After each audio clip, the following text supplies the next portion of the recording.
My question to you is, what does this darkness look like? Because it's going to be, it's the power of Satan, or what's this power of Satan, rather, going to look like all over the earth right before the second coming of Jesus Christ? Let's go to the book of Luke. What book did I say? Luke 17. You had the book of Matthew, Mark, and then the book of Luke. Luke, the 17th chapter, as we continue to build and basically just come to a practical understanding of these events that's going to take place, or this darkness that's going to prevail the earth right before the second coming of Jesus Christ, which we're going to find out that we're living in even today. We're in Luke, the 17th chapter, and we're dropping our eyes down to verse 26. Luke 17 and verse number 26. Notice this amazing passage of scripture given from the mouth of Jesus Christ. It says, and as it was in the days of who? Of Noah, so shall it be also in the days of what?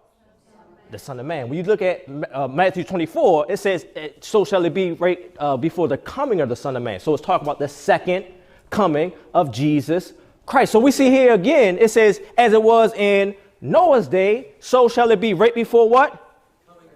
Second coming of Jesus Christ. And we already found out that Jesus Christ coming is like the light of the world, or the sun rising. So right before his second coming, it's going to be like the days of Noah. When you look in Genesis chapter 6 and verse number 5, it says in the days of Noah that every thought of the imagination of man's heart was only evil continually.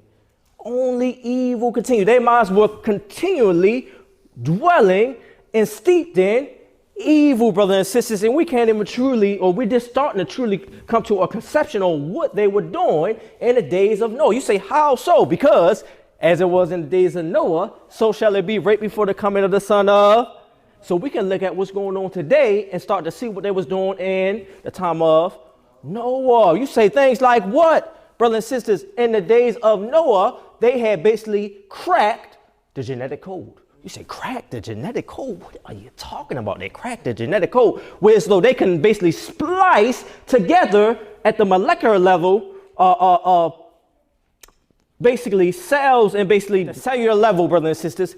Basically, they could be able to splice together things that don't go together. For example, two animals, we usually think about amalgamation. Some people think amalgamation, they think about like a tiger and a lion.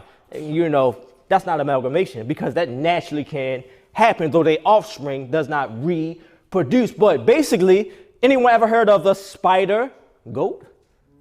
Spider goat. You say, can a spider and a goat naturally come together and reproduce? Absolutely not. Absolutely not, brothers and sisters. But even today, we have technology and stuff. We can get on the internet even today and see that it's something called the spider goat. It looks just like a goat. You can't tell the difference between a regular goat and a spider goat, but at the molecular level, it has genes of a spider. And basically, its milk, it basically can produce silk milk, and they think this is such a scientific breakthrough. Scientific breakthrough. What are they doing? Amalgamation. And this is what they were doing in the days of. This is why when you go back and you read the story in Genesis chapter 6, brothers and sisters, God did not send Noah to bring those animals on the boat. Amen, that's right. God had to direct those animals, even through an angel, into the boat. Why? Because they had basically manipulated all God's creation. That's true. Oh, yeah. Amalgamation, brothers and sisters. As it was in the days of Noah, so it shall be right before the second coming of Jesus Christ, the Son of Man.